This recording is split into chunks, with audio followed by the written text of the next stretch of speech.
Hello, and welcome to one of Circana Inspire webinars. This is our second webinar in a multi-series on private label. Today's topic will be From Growth to Transformation, a U.S. private label perspective. In case you missed it, last week we did a global perspective, but I am very, very honored to be back, to be able to present this thought leadership with a couple of colleagues from our CPG and food service advisory. My name is Sally Lyons Wyatt, and I'm the Glove Chief Advisor. And I'm joined by Kara Loys, who's VP and Industry Advisor leading our North America practice, and Lauren Crosby, who is the Principal and Industry Advisor in North America as well. Last week, we provided a high-level overview of what is happening in 3 areas around the world. Today, we are going to go deeper into the US trends. And for the purpose of this research, we recognize retailer-owned brands as either private brands, private labels, and store brands. And you'll find that we use those terms interchangeably throughout the webinar. We do have a Q&A on the platform itself. Feel free to post your questions there. We are going to have time as long as we are on target, but we will have time for Q&A at the end, and we will welcome questions so that we can have that engagement with you post the main trend conversation. Over 4 decades, private labels have evolved from low-cost alternatives to strategic drivers of retailer loyalty and growth. Today, as consumers' perceptions and trust in private labels grow, retailers are doubling down on building brands, premiumizing them, and driving innovation. In fact, innovation spurred private label growth in 2021, with unit share growth of 0.5 percentage points versus 2020. Momentum has actually sustained through 2024, up 0.5 points versus 23 percentage points. As you look at club and mass channels, they're driving private label growth as key retailers invest in innovation and expand space in their stores. Value grocers are leading as well, focused on private label to solidify their presence in the US.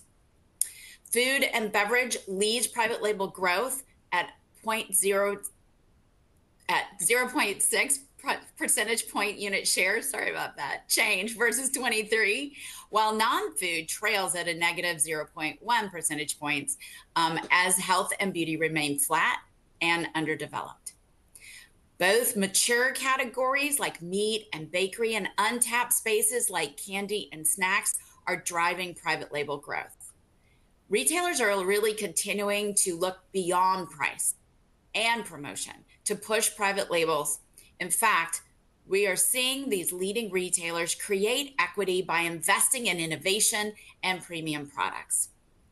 So what's the success code for the new era of private label? Well, what we're finding from winning private label brands is a consumer-first approach to guide their strategic choices and investments that are going to build trial and equity.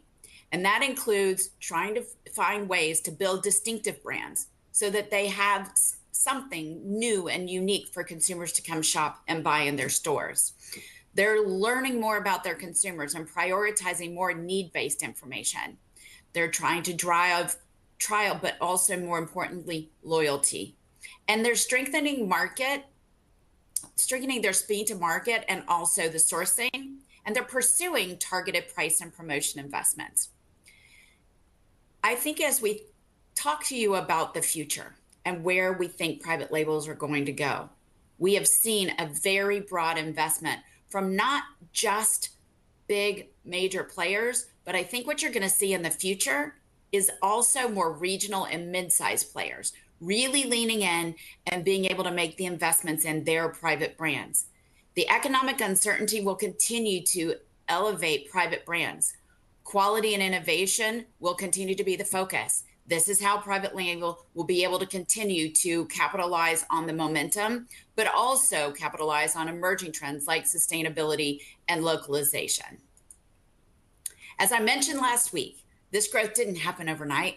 It took time. You can see how the labels and the brands have evolved over the past 45 plus years. From a generic, low cost, undifferentiated copies of mainstream products to modern and highly competitive products that we have in the market today. These competitive products are hitting the right mixture of consumer or customer focused, strategy obsessed, and unique and data informed. The percent of who always or frequently choose a retailer brand or on store brands has really continued to grow and is currently at 38% of consumers. That's up 7 percentage points since 2021. We're going to cover 3 main areas today. One is around the landscape. And this is all around trying to understand the purchase dynamics, solidifying the widespread penetration and presence of private label across the US. Then we're going to get into the transformation arena, which is in that section, we're going to share insights around the inflationary pressures, channel evolution, and the investments from retailers that are working today. And the last section will be around this success code that I mentioned. How are private brands going to scale to new heights with consumer trust and trial, with broad strategic prioritization, and with the ongoing economic uncertainty, how they're going to be able to attract these cost-conscious behaviors? So now, Kara, I'd like to hand it over to you to talk further about the landscape. Great, thank you, Sally. So I'll get us started on the landscape, and we're going to set up, as Sally mentioned, on the presence of private label today and how consumers perceive store brands.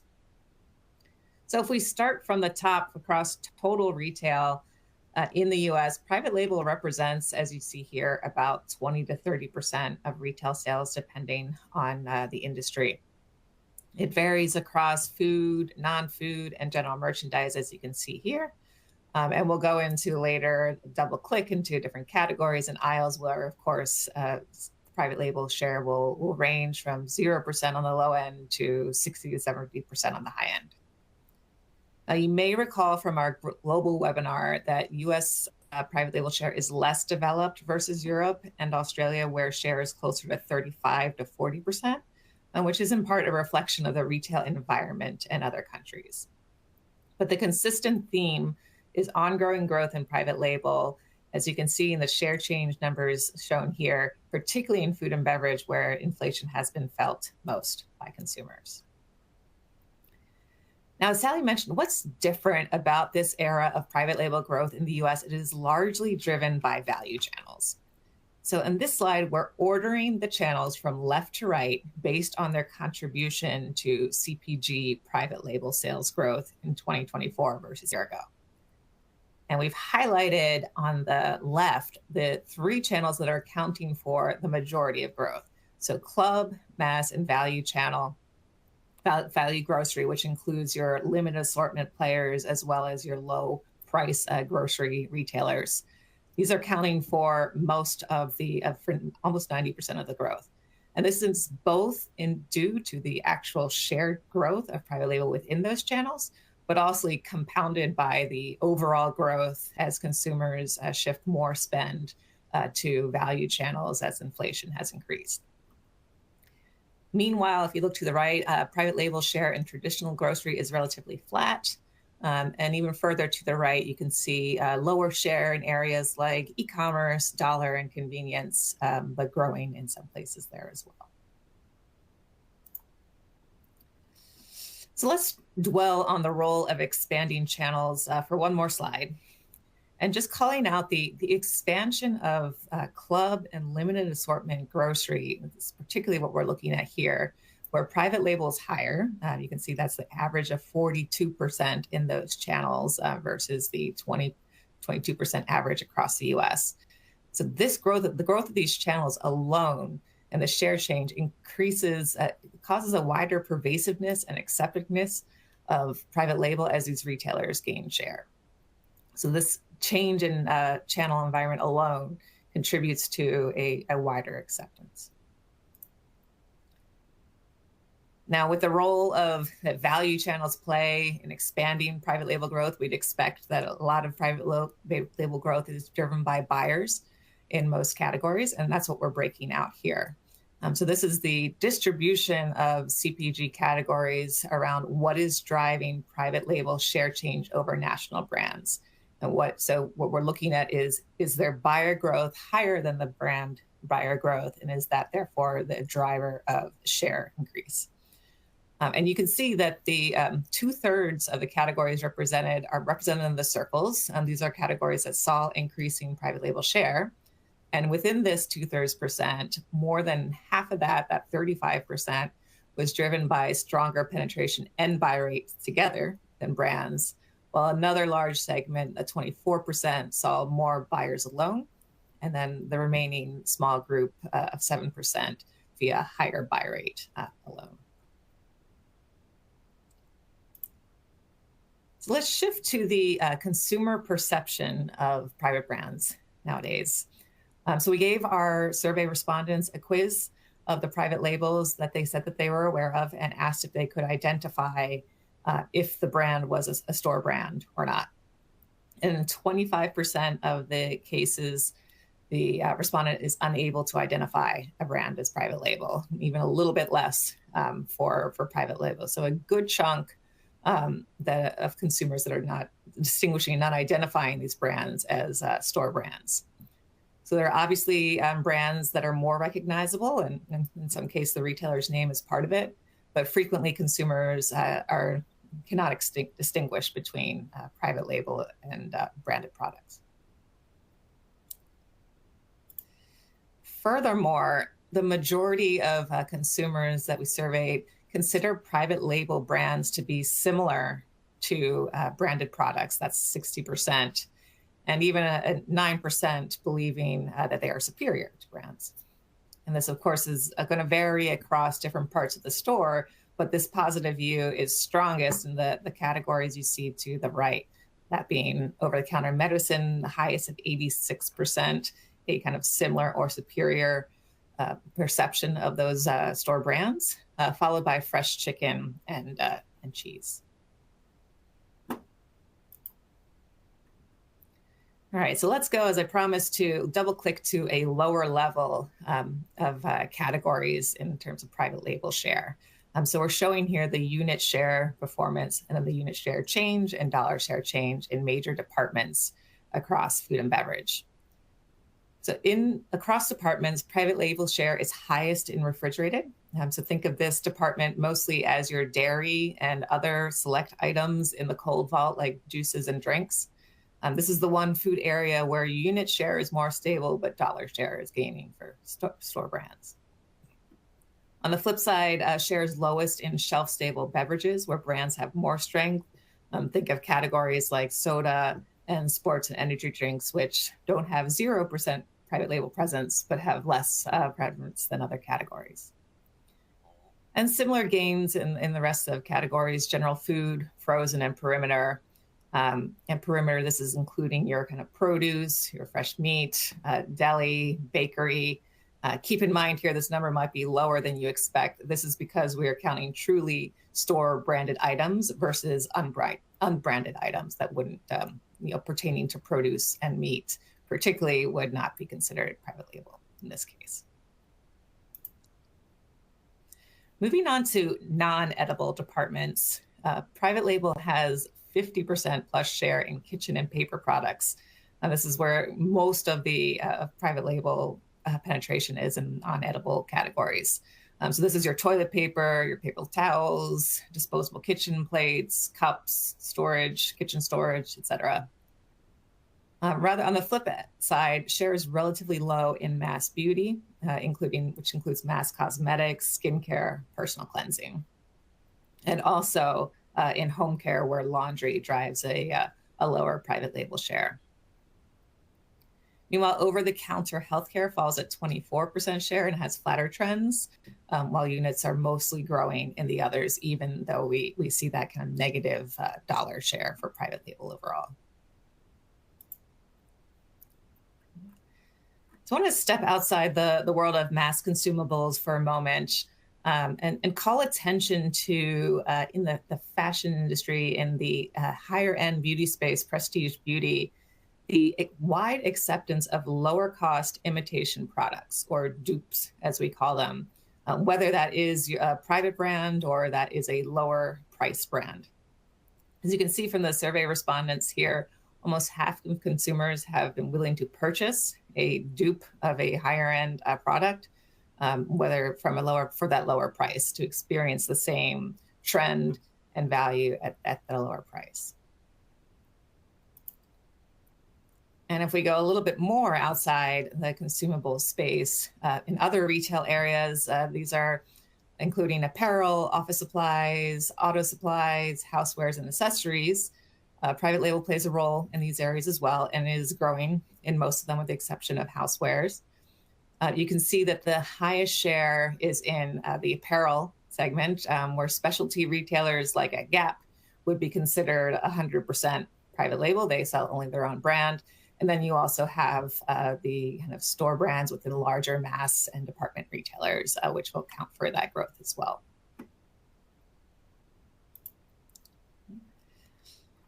And we'll go again, one more double click. So we're going to go now to the aisle level. So we're looking here at the aisle level in food and beverage.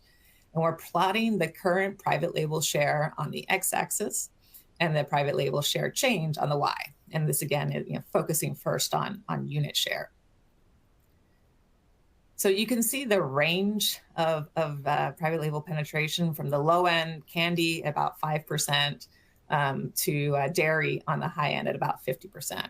And like I mentioned in the previous slide, think about the perimeter segments. Just remember that we're not including unbranded sales here. With that, produce would be another, say, 30 points, and meat would be another 10 points, for example. But regardless of the current private label penetration, we see growth across the spectrum. And this is another factor, in addition to the role of channel growth and channel shifting in driving private label, that is unique to the new era that we're seeing today in private label. Previously, where private label would grow in categories where it's already well established and consumers have wide acceptance, we're now seeing, due to the development of brands, growth in previously less penetrated areas as well.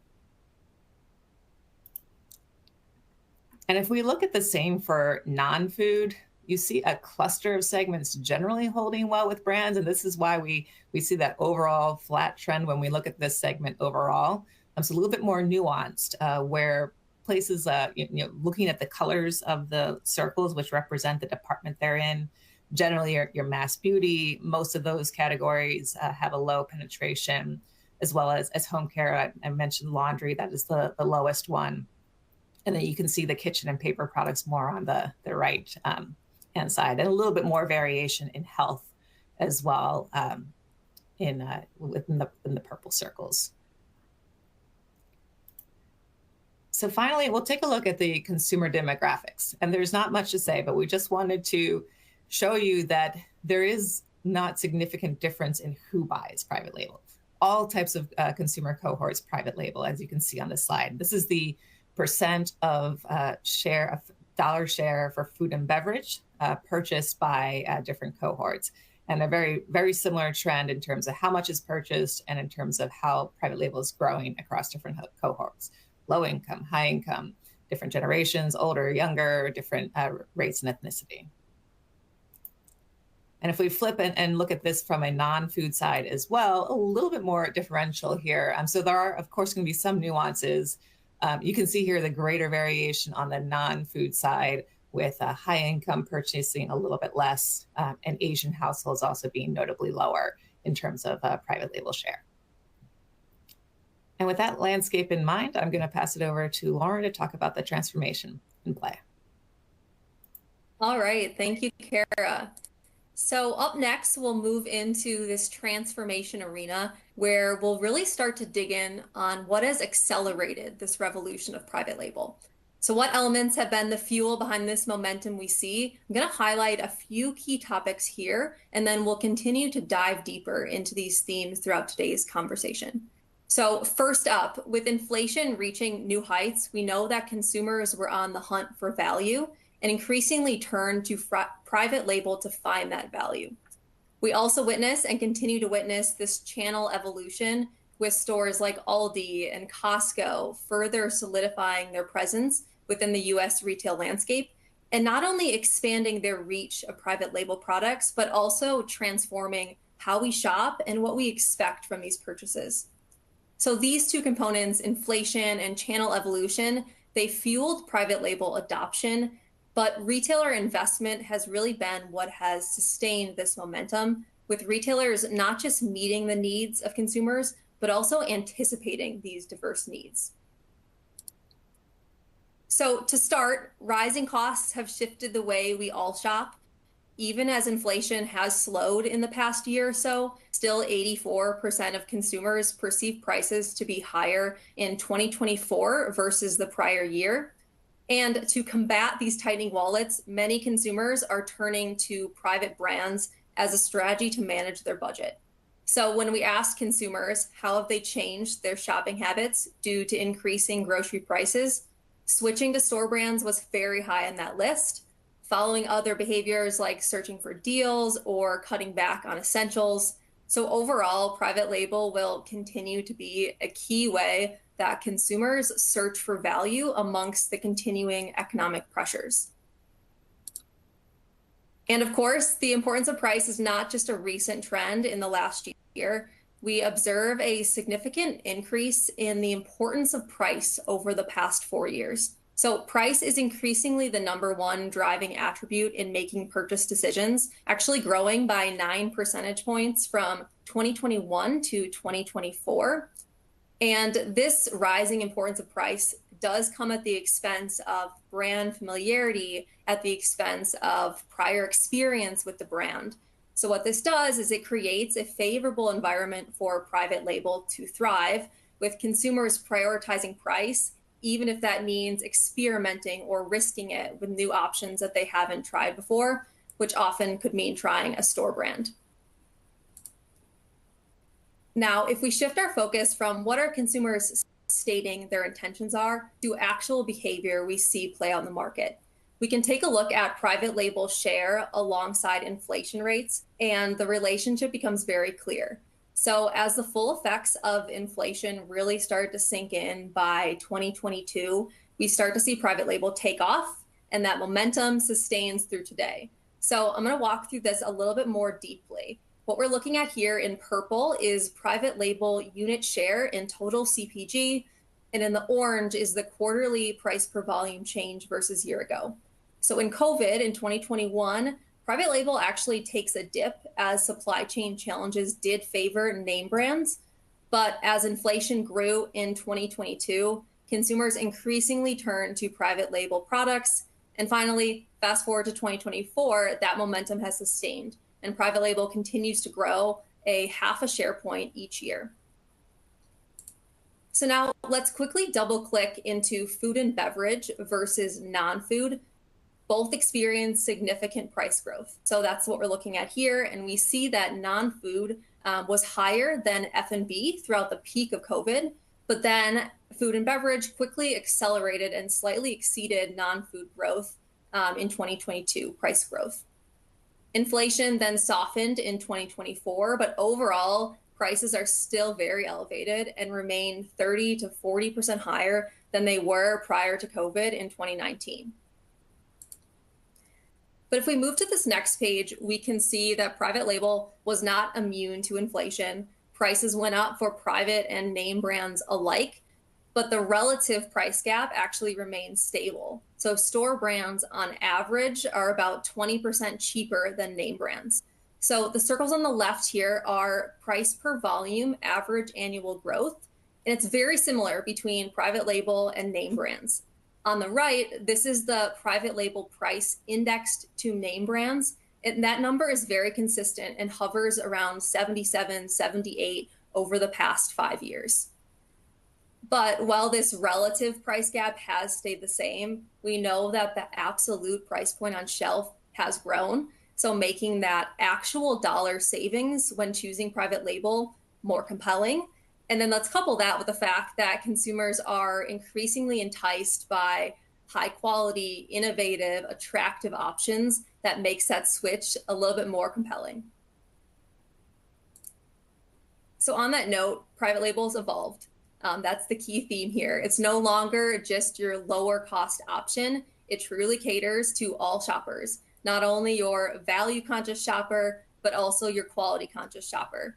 We see retailers are increasingly leaning into this price tiered approach where they're creating unique brands for premium, unique brands for mainstream, for value, and allowing their store brands to appeal to a diverse shopper group. So look at the left-hand side here. We've outlined the price tiers within private label, and please note this is based on solely price, not necessarily how the product is marketed. And we can see that each price tier plays a critical role, but there definitely have been some shifts. So when inflation first hit its heaviest in this late 2022, 2023 range, value private label actually did quite well and outpaced other private label. But most recently, in the last year or so, mainstream and premium outperformed slightly and have gained some share. So what drove this shift to premium? I think the major theme here is we know that private label is now being trusted by consumers to provide quality. And with that, retailers are leaning in as well. They're launching more premium lines. They're leveraging more claims in sustainability and in health. And they're also offering exciting innovation and convenience that can command a premium in the market. Of course, this price tier strategy is not necessarily new, at least in the short term. We've had brands like Kroger's Simple Truth being around for a while, but what is new is it's a very widespread approach. Winning retailers are catering to all with their store brands, and they're really leaning into this price tiered approach as a strategic lever to build equity, build loyalty, and to not only protect their current shopper base, but then also expand within a new one. So I want to dig into one area in particular where private label, premium private label has thrived, and that's meat and seafood. So store brands gained nearly 2 points of share within this premium private label space compared to total meat and seafood, which was 1 point gain, which is still very significant. Store brands are leveraging quality, health, they're leveraging non-antibiotics and organic claims where the share gain has been the highest. And why we bring this up, it represents a broader trend of private label showcasing quality and consumers trusting in private label to provide that quality experience. So let's explore a little further how retailers are investing in private brands and how that's fueled growth. Investment is multifaceted. It encompasses promotion, innovation, shelf space allocation. So it's multifaceted, but it's also nuanced, with not all retailers doing the same thing or moving in the same direction. So first, what we see are retailers leaning into private label by allocating shelf space.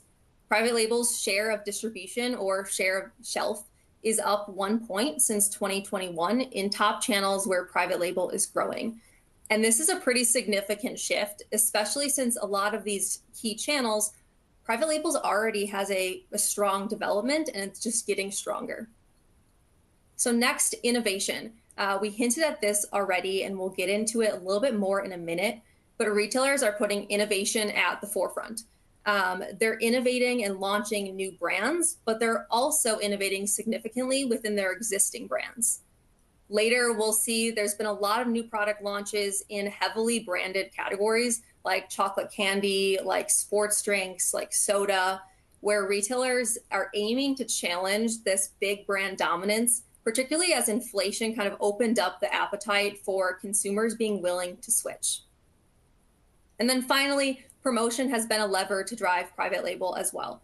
Retailers are leveraging targeted promotions to generate trial for emerging categories, while also launching broader private label focused campaigns. We've seen this across Albertsons, across Whole Foods. All key retailers are leaning in to promotion, at least targeted promotion, to kind of accelerate and boost their private labels. On the next page, we'll see that the use of in-store promotion is strategic and therefore it's targeted. Retailers are not necessarily just propping up growth by promoting more across the board. Actually, we see overall private label promotion strategies have been relatively consistent over time. So we see and continue to see promotion activity slightly lag that of name brands. So on this page, we decompose in-store promotion into frequency, so the percentage of base dollars on any price reduction, into depth, so that percentage discount, and then the resulting lift from those promotions. And what we've done is we've indexed private label to branded to see how it stacks up.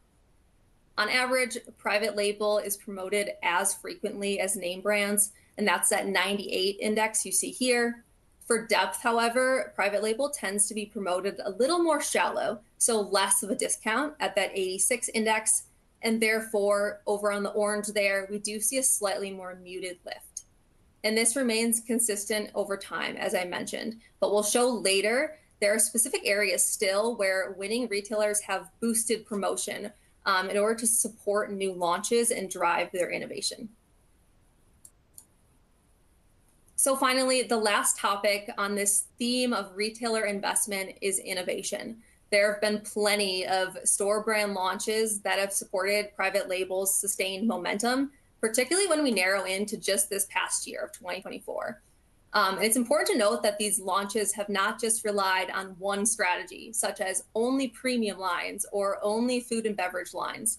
Instead, they've been highly strategic and aligned with each retailer's specific objectives or even soft spots. So some aim to defend their existing shopper base, while others really are leaning in and trying to attract new or untapped shoppers. So let me kind of highlight a few key ones here. So if we focus on Target first, which historically leans more high income, they've actually invested in a value essentials line, which caters more affordable options in non-food. And they've called that deal worthy, launched in early 2024. Walmart has done a little bit of the reverse. So they've created an elevated line focused on higher quality, trend forward culinary products, which drove a lot of the momentum that we saw earlier in the mainstream and the premium private label growth areas.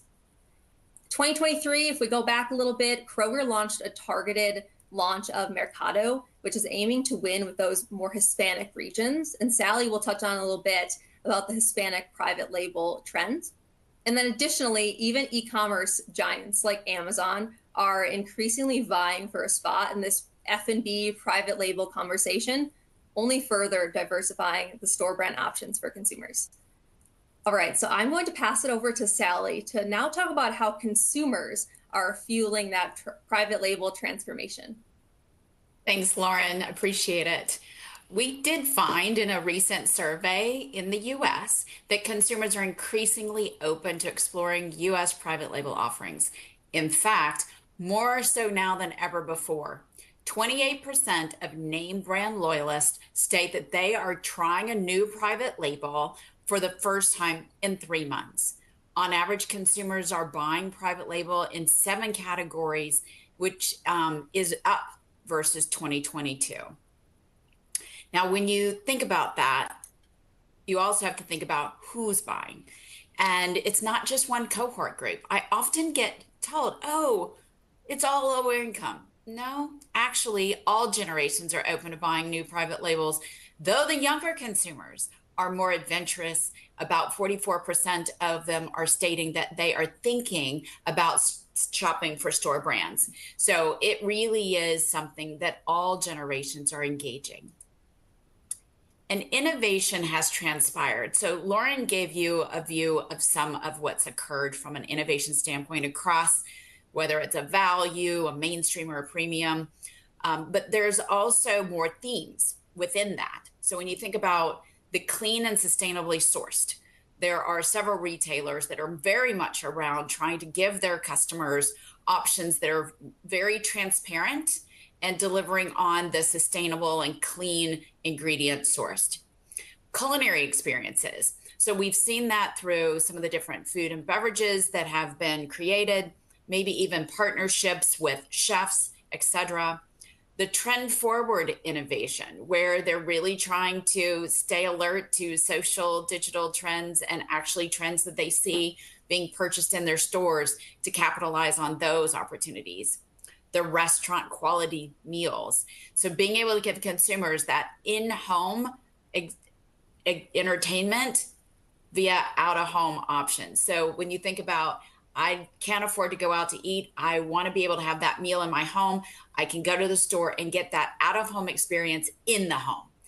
And then elevated entertaining on a budget, really giving some ideas with charcuterie and some other sampling of different desserts that are packaged together to make entertaining easier on a budget. And then the functional health and wellness. This is really all around aligning to consumers' well-being journey and finding products that can assist them no matter what kind of diet they're on or whatever practice that they're embracing. We have seen categories that in the past were brand dominant, and really we didn't see much penetration from private label, but that has changed. In fact, we've seen share growth across chocolate, sports drinks, carbonated soft drinks, and salty snacks. Walmart actually launched a new sports drink line going head to head with some major competitors. Target launched their favorite day soda, capitalizing on premium and BFY soda trends. Walmart actually invested in a carbonated soft drink line, capitalizing on rising name brands and prices in the recent years. So how do you think they did this? You might be asking. Well, I'm going to answer because it's basically what we've been talking about. It's by having options for consumers that deliver on taste, on quality, on price, and the overall experience. Some spaces, like ethnic foods, remain resilient, though, to private label penetration by fostering strong heritage and an emotional connection. So what does that mean? Well, if you look at Hispanics, it's 11% of Hispanic products are private label. And yet Hispanic shoppers are very name brand loyal, as noted, with being undershared at private label. Similarly, 10% of Asian products are private label, and Asian shoppers are purchasing well under that at 3.6. So you can think of that as a fair share. Neither are really reaching their fair share, if you will, but this is all about the fact that they're very name brand loyal and very much focused on where they came from, their heritage, what their family loves, and zeroing in on that to the best of their ability to do so. Now, another thing you may be wondering is, will private label continue to grow? And if so, what's the trajectory? And if you're a name brand, you might be wondering, how do I continue to navigate these trends and coexist and drive growth for both myself and for the retailer? Well, you're in the right place. You stayed for the right section. That's going to be here. I will remind everyone that after we finish this last section on success code and some of the ideas for you, we will move into a Q&A. So please feel free to continue to put your questions in that section. But for now, let's dive in and understand the success code criteria. Consumer trust and trial is one. Shoppers show continued acceptance and willingness to explore new product that comes from private brands, even in traditionally brand-dominated spaces. Broad strategic prioritization. More retailers, big and small, prioritize private label as a core growth strategy, expanding investment in innovation, branding, and scale. And then, of course, the looming economic uncertainty. The anticipated tariffs and heightened costs encourage cost-conscious consumer behaviors that we continue to see play out. Let's talk about the future a little bit. So this is all around our point of view on what we feel is going to happen with private labels. We definitely think they're going to continue to grow, with some categories potentially achieving even higher share. But we also think you'll see upticks in food storage, convenience, conveniently packaged items, and frozen items. Private label will also continue its growth trajectory, but the next wave of growth may come from different places. With the fact that we've seen the growth lately with value channels, whether that's mass, club, or value grocery, we also think that more grocers will begin to get in and accelerate their investment more aggressively, whether that's a large or mid-sized grocer, making private label a core pillar for their growth strategy.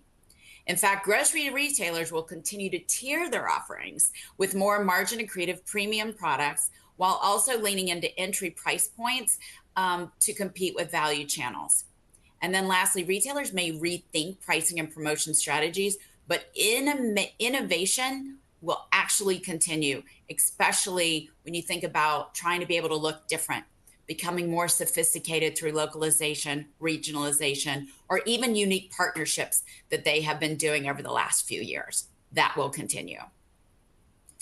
What are we watching from an emerging trend standpoint? Well, one is sustainability and transparency. You may say that's not emerging, but it is for private label. So they're really zeroing in on ethical sourcing, sustainability, ingredient transparency through certifications, partnerships, and even corporate pledges.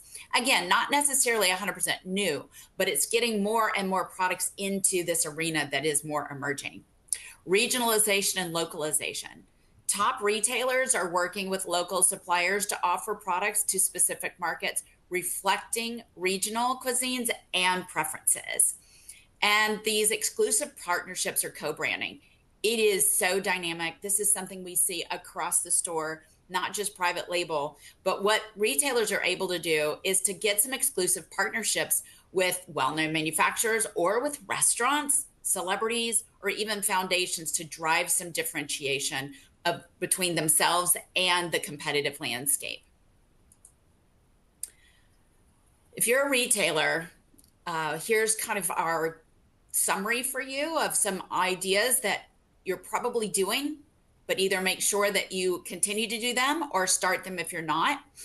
We want you to continue to take that consumer first approach to guide your strategic choices and investments, from building distinctive brands with the reputation of quality and reinforcing sustainability. This is really about creating brand equity and communicating effectively, especially with the use of social media. Remember, if they're going in other stores, they're not going to find your brand. So you have to make sure they know to come to your store to find your brands. Knowing and prioritizing the future shopper. This is the first step in updating and sharpening shopper segmentation to better identify pain points and be able to drive loyalty to cohorts. If you haven't updated your segmentation in the last couple of years, time is now, especially with all of the compounded macroeconomic situation. Monitoring emerging trends to drive trial and loyalty, starting with the consumer need states to sharpen in-store merchandising and building solutions, especially around occasions. I often say that consumers don't buy categories. They buy for occasions, fueled by categories. So whatever somebody's coming in and buying, there is a reason. And make sure that you are articulating that to them. You want to have dynamic and flexible pricing to take advantage of the strategic price gaps where you already have them and you continue to win. This is where the role of pricing and promotion analytics is crucial, especially as you take on board price elasticities and invest strategically in promotions if you're in a retailer that's more high-low versus EDLP. And then ultimately, it's executing effectively. Be into reducing time to market. If you can get that speed, that agility, especially sourcing locally, staying ahead of competitors through investing in existing and new products in the portfolio, you will continue to win. Now, on the flip side, if you are a brand manufacturer and you're sitting there listening, you're like, wait, what about us? Well, we think there's a way to compete with positive impacts too. If you have the ability to help grow the category, retailers will listen and potentially accept your products and or keep them on the shelves. Develop leading features, consider blurring boundaries, and nurture excitement.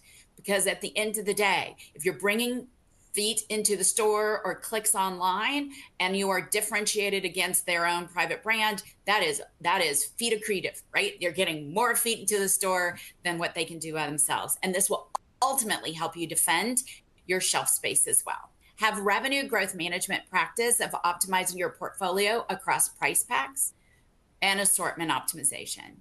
Maintain entry-level and value packs and consider supporting these with multi-tier pricing strategy that will create strategic price gaps. You want to connect with consumers via brand equity and communication. You need to win with storytelling around solutions and occasions. Consumers will listen especially if you're able to get that done in 15 seconds or less.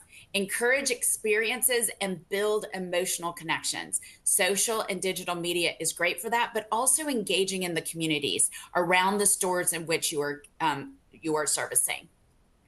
Collaborating with retailers is important, especially for in-store execution and trade effectiveness, where again, that's applicable. Promote solutions with private brands and targeted discounts. You can build it around occasions, as we talked about, and if possible, maybe even consider retailer exclusives for at least a certain amount of time, because that again drives some excitement and builds momentum as the expansion gets unveiled. And ultimately maintain brand visibility with impactful placements. Lastly, ensure your product will meet and or exceed consumer expectations. You want to strive for unique benefits that can justify the price points. Something that honestly, it would be hard to do unless you had the big scale that you have as a name brand.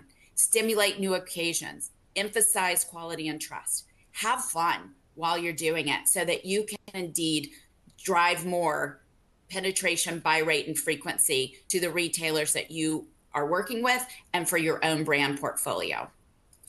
As we've done this presentation, we've leveraged several solutions to bring the insights to you today. And we've hopefully you've found these very insightful and helpful. But right now, I want to turn to the Q&A. And Kara, I don't know if you were able to take a look at those and see if there's any that we can answer in our last few minutes here today. Yeah, I think a good one that would be nice to talk across the whole group is wondering about any specific data points or input on tariffs and their potential to increase private brand usage. Do you want to take that first, Sally, or I can provide some thoughts as well? Why don't you start and then I will join in. Awesome, great. I think with the tariffs, clearly there's a lot of unknowns right now, and we don't know what's going to be tariffed and when, and what is being used for negotiation, and where will exceptions come up, etc. I think at the end of the day, as we look at the price inflation that has driven more private label usage and more shifting to value channels, we see when we look at continued price growth that pressure, the cost pressure is still there, and the cost and the tariffs are one component of the ongoing cost pressures that essentially put us in a place where food prices have increased 30% over the last couple of years, and margins, however, are still tight for our manufacturers and retailers. So the ability to invest in price to attract or promotion is limited. And therefore, as tariffs become more of a reality, this is only going to cause another cost pressure. And things can get moved around. We know what happened in 2018. Not all of those costs get pushed onto the consumer, and therefore cause some shifting in private brand. But I think in general, this is one thing that, regardless of where exactly those costs get moved, that in general continues to contribute to an environment where the consumer is balking at the price of food and sees value channels, so shifting to everyday low price channels, and then buying store brands where possible, ideally in many different ways, even as a lower cost of a premium option is another lever that will continue to grow. And this is another thing that will just push that. You covered that really well. I have nothing to add, but thank you so much. I'm going to take Jeff Tinsdale's question about what are key conditions under which a manufacturer should consider producing, supplying a private label offering. Example, high-low saturation of competitors, dethroning another branded competitor, complexity of production. That's a tricky one because it really is inherently tied to a few different things from a manufacturer perspective. One, your production lines. Do you have capacity? If you do, then what are the ingredients that you currently have on hand and or can source? And then what does that lead you to as far as do you do it within the categories you compete today? Do you try to get into some other categories that give you less impact to your own branded? Or do you want to go ahead and try and quote unquote not own a category, but own more share in a category by being able to co-brand the private label as well as manufacture your own. So it is tricky. The conditions are tricky. I will tell you, we also know that retailers have several different suppliers of their private label across the US if they're a national chain. And therefore there is another consideration on whether you want to be national or do you want to service regional. So it's not an easy answer. It is one that definitely has to align to the vision of your company. Again, getting back to supply chain and production lines. And then if indeed you want to go ahead and either do it within categories that you compete, or do you want to go into other categories that again might be an entry point for you and future innovation as well. So not a clear-cut answer, but hopefully one that gave you additional perspectives than what you were already thinking. Kara, did you see another one or? Yeah, another question from Greg Sleater is, which product categories should be closely watched this year for private label growth? And if I may, I'll give my starting opinion and feel free to add to that. I think it varies by retailer, and where retailers are seeing the kind of undeveloped opportunity in investing varies, as a lot of the examples that Lauren showed, some on the premium side, some on the more value side, some in this space, some in that space. So I think overall it's a kind of whack-a-mole with across a lot of different places. However, I think what we need to watch most are the high growth categories that have low penetration. So if you think of your kind of, Sally gave the example of the sports and energy drinks that can see that will likely be attractive for retailers to invest in, and areas where they have more room to grow. And I think there was a question on Bev Alc as well. Well, indeed, a lot less, very, very limited share and presence of private label in that space. But we think about the kind of growing non-alcoholic trend and the role of mixers, sparkling water in that space is a one of those kind of highly attractive categories that private label could increase its presence in. That's awesome. Any other thoughts? No, again, you're doing such a great job and doing thorough, and I'm also wanting to make sure we get to as many questions. So thank you again for that answer. And Amber Wilcox has said, have you seen instances where private label brands have higher price points and or outperform national premium brands in any specific category? So Kara, I will have you answer. However, I do need to tell everyone, we typically don't want to talk specifically about brands in this Q&A because many of you are our clients. So we don't we don't really talk brand specific unless it's in the presentation itself. But I think we can give some generalities. So Kara, with that, if you want to take that one. Sure. I think we talked about, of course, the average price differential of that at 23%. I think the index, we said 78 or 77. I think kind of when you're comparing a like-to-like product, for the most part, you're still going to see that price gap in private label hold. I think some of the places where you start to see, okay, the private label is more expensive is when there is a reason for it, such as it's organic or has additional benefits or other health benefits, cauliflower instead of wheat, etc. So generally, I think that still holds true, that the private brand is going to be offering for whatever comparable product it is, a lower price in most cases. I 100% agree.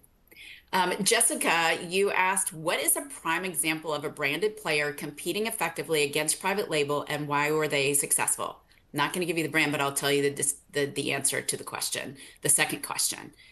We see it where branded manufacturers come through with very distinctive benefits, so functional benefits, or if it's non-food, just the added nutrient, if it's multivitamins, the quality, and being able to talk about the transparency and the sourcing of such.